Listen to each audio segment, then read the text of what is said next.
The moving finger writes and having writ moves on, nor all their piety nor wit shall lure it back to cancel half a line, nor all thy tears wash out a word of it.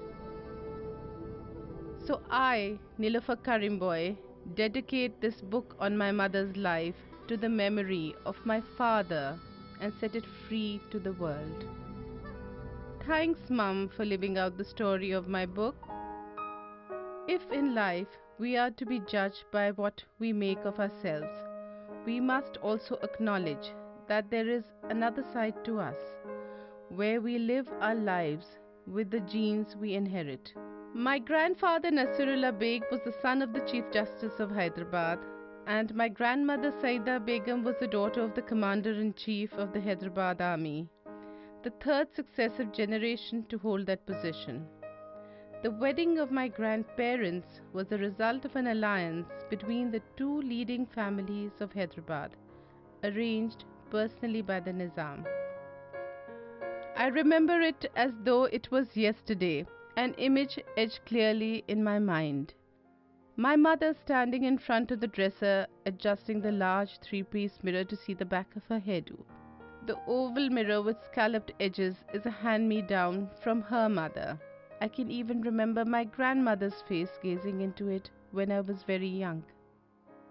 This is the story of my mother who was born a flame so bright that not all of life's storms could douse a single spark of her intensely free spirit. Every time a wave splashed on her, she rose again with an irrepressible energy.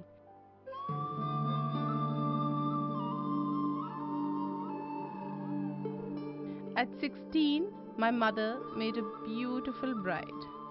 On her forehead she wore her grandmother's tikka like a blessing, a family heirloom that years later I wore on my wedding day too.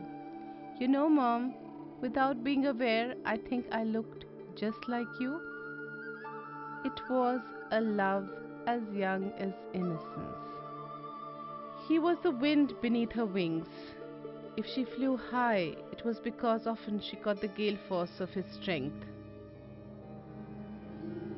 Let me take you through this place where history was made and dreams came true while the paint still smelt fresh. It was just a moment in time. The neighbors and passers-by barely noticed the frosted glass signage that read Shehnaz Hussain, go up. Then the doors opened and the world spilled in. Having been the person closest to her and having walked the journey with her, if I were asked what the single most important catalyst in her success is, I would quote her personal mantra, I don't believe in destiny. You are what you will yourself to be.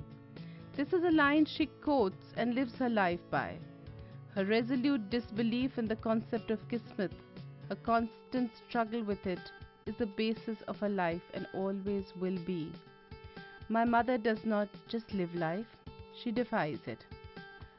The overarching Indianness of her career vision was obvious, and when put to the final test, it was clear that it was non-negotiable.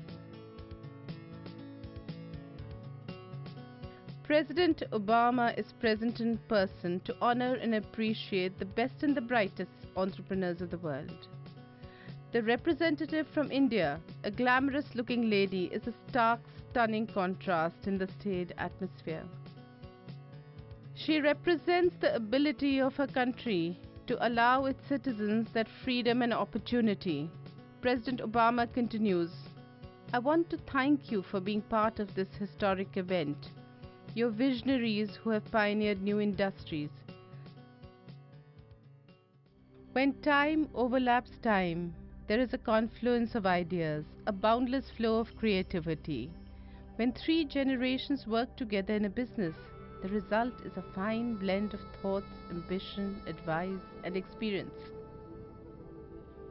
That afternoon when I entered the living room at Portman Square, it was washed by the light of the fading sun. I remember her sitting very still on the first sofa.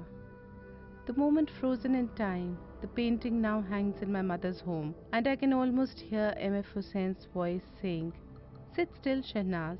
I want to bring out your essence." Playfulness is very serious business for my mum. She loves life with a passion that makes every moment tick twice. And then, suddenly, there was silence. But as destiny played out, you smiled and smiled again.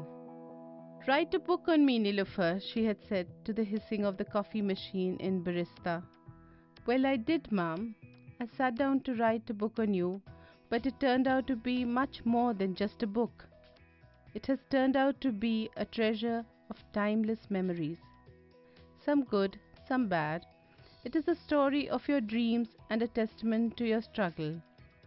A record of a life lived with love, heartbreak, passion, and above all, with unwavering faith. Tomorrow, if things change, when things change, this much will still be true. My promise kept to you, dear Mum."